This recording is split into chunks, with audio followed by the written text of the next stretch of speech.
Наржен туулган күнү, жашка 18 жашыңыз кут болсун. Кандайсыздарчы, кандай гүлдөр, мынакей.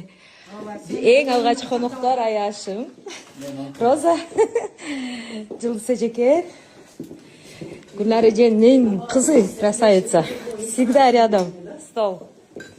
Бул болсо мен Конокторду күтүп атабыз. күтүп атабыз.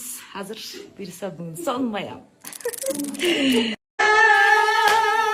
Kutlukta seni geldik biz bugün.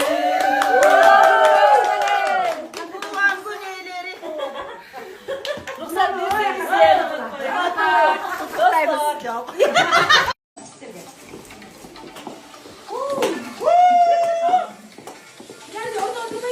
Bugün bayram, bugün toydur.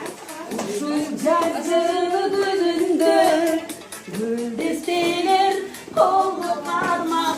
Geldik senin düğüne. Sen için dostlar geldi. Çadır aşıp, caynaşıp, kut olsun